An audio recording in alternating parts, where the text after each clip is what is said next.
Et salut à toi, dans cette vidéo je réponds à une question qui revient tout le temps, qui m'a été posée plusieurs fois, qui est: dois-je investir ou pas dans l'IA-Primal? L'IA-Primal, c'est un peu l'opportunité business de l'année. Beaucoup de personnes se lancent et d'autres sont encore au vestiaire, du moins sont encore sur les gradins à se demander: dois-je me lancer ou pas? Dans cette vidéo je réponds à une question qui m'a été posée plus d'une fois sur différents réseaux, parce que dans l'espoir de répondre justement à la question pour plus d'une personne. Si tu me découvres sur la chaîne, je suis Jolité Mathieu et sur Business et Entrepreneuriat, je partage avec toi un contenu qui est censé t'aider à devenir un meilleur entrepreneur et à créer différentes sources de revenus passifs, aussi bien en ligne qu'offline. Parce que je pense que l'entrepreneuriat et l'investissement sont vraiment les clés qui nous permettront d'émerger et d'atteindre la liberté financière. Donc, si ce n'est pas encore le cas, sois sûr de t'abonner, entre sur le groupe d'en rouge en bas et active la cloche de notification pour être notifié à chaque fois qu'il y a une vidéo. Sur la chaîne, il y en a plusieurs chaque semaine.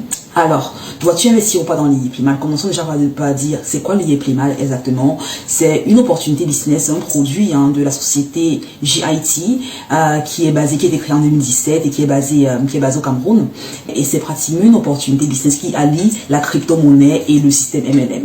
Ça veut dire une fois que tu joins l'IA-Primal, tu es rémunéré de façon principale à travers le côté crypto-monnaie, qui veut tout simplement dire que ton l'argent investi par les différentes personnes en l'IA-Primal en achetant des stocks, en achetant des packs l'IA-Primal, voilà, cet argent-là est réinvesti dans la crypto-monnaie, dans le marché de la bourse, et les intérêts sont justement reversés aux différents propriétaires du pack de façon mensuelle.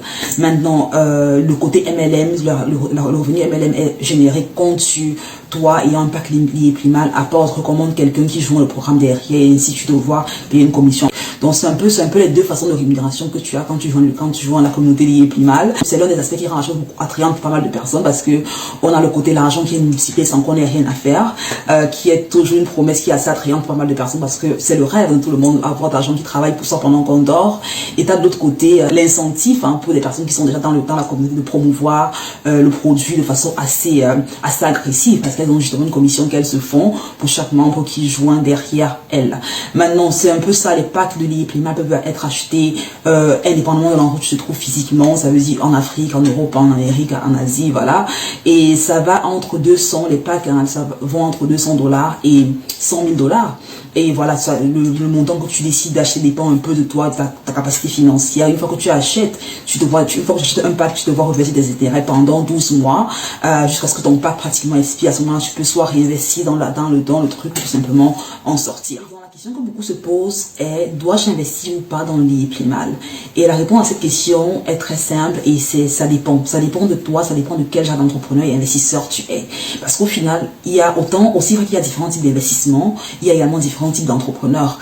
Et l'IA-Primal, au final, c'est un véhicule de création de la richesse, comme beaucoup d'autres, a des avantages et des inconvénients. Et savoir si tu devrais te lancer ou pas dépend de quel genre d'investisseur tu es. Il y a des entrepreneurs qui sont beaucoup plus intéressés par des produits physiques. Ils vont vendre, te dire que je vais vendre un produit que je peux toucher, voir, avoir des clients avec qui je peux, avoir une clientèle avec laquelle je peux parler physiquement et tout.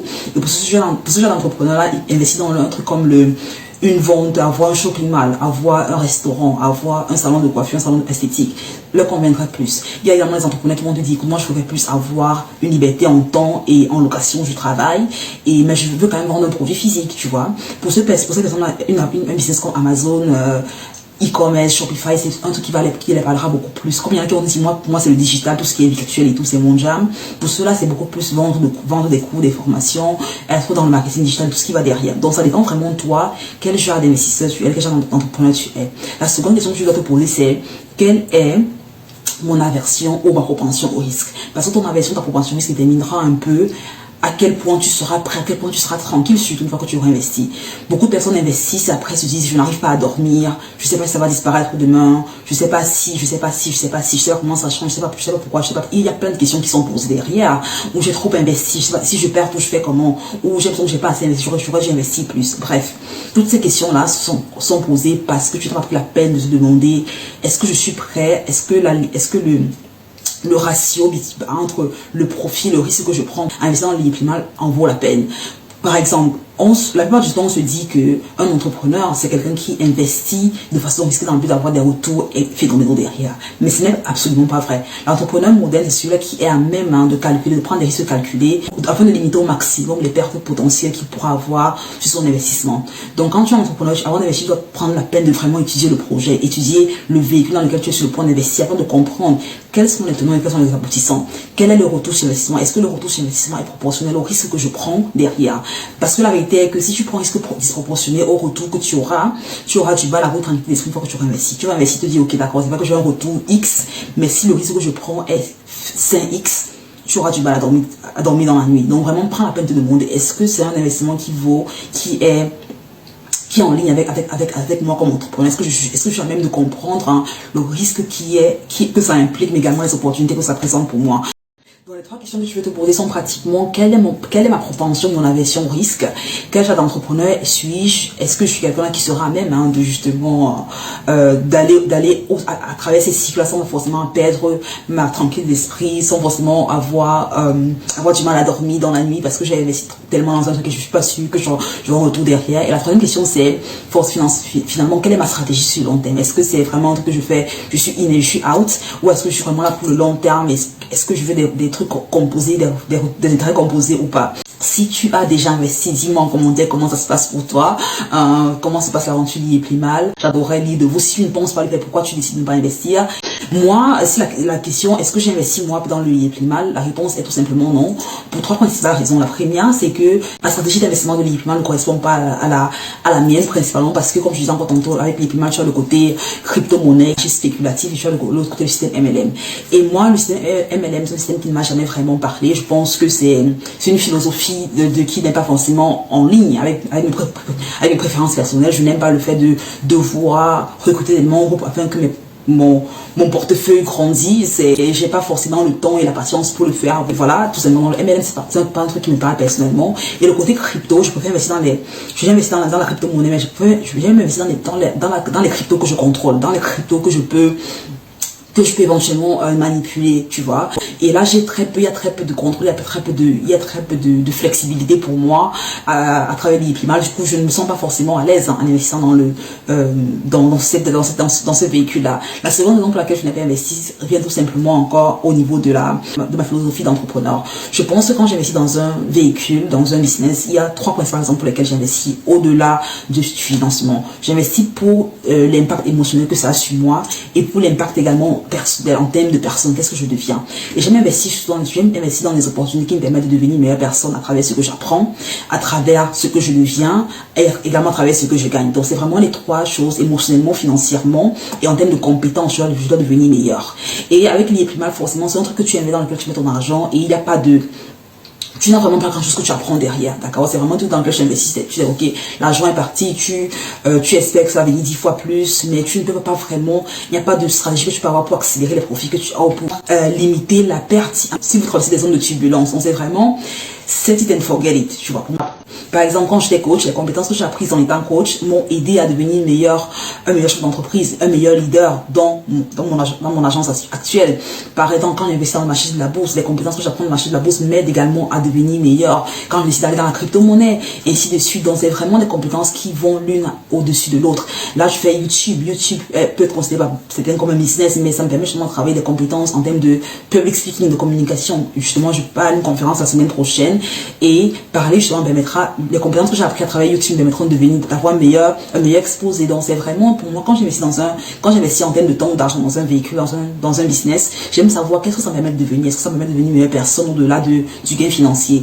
Et pour moi, la réponse me semble être non à travers l'opportunité liée climat. C'est la raison pour laquelle je n'ai pas investi. La troisième raison, c'est tout simplement parce que il y a toujours un coût d'opportunité. D'accord? Quand on investit dans un truc, ça veut dire qu'on dit non à autre chose en termes de temps et d'argent. Et je préfère justement, je suis à un stade où je préfère que mon temps et mon argent aillent dans d'autres véhicules qui me permettent une visibilité, une lisibilité et surtout une manipulation plus clair de comment les choses avancent. Parce que je suis un entrepreneur qui aime non seulement avoir un contrôle, un relatif contrôle sur dans quoi j'investis, mais également sentir que mes actes ont un impact sur ce qui se passe derrière. Sentir que ma stratégie, en fait, peut influencer sur le cours que les événements prennent. Je n'aime pas forcément savoir, ok, j'ai mis l'argent quelque part, j'espère que ça va se multiplier en 50 sans forcément rien avoir à faire. Non. J'aime savoir que je peux éventuellement avoir une stratégie claire qui me permettra de soit accélérer les retours en investissement que j'ai, ou tout simplement limiter les pertes en cas de, si quoi que ce soit arrive. Mais encore, hein, si tu te demandes, est-ce que je dois me lancer ou pas?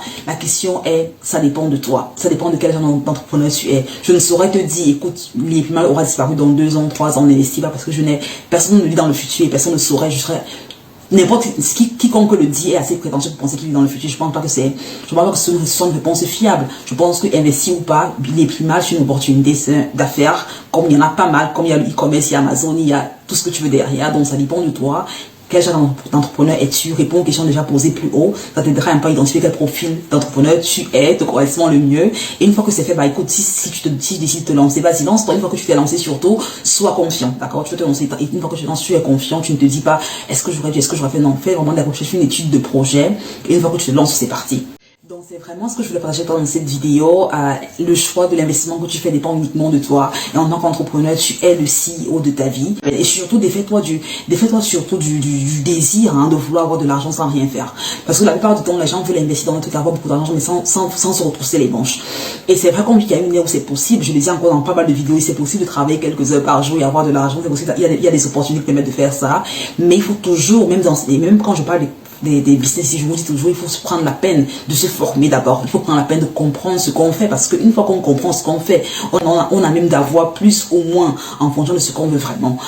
Donc ne sois pas seulement en train de dire, ok, j'ai une amie qui m'a dit qu'il y a mal qui donne en 10 mois, tu as 100 fois plus d'argent que tu as déposé, ou je sais pas trop ce qui se dit là d'ailleurs.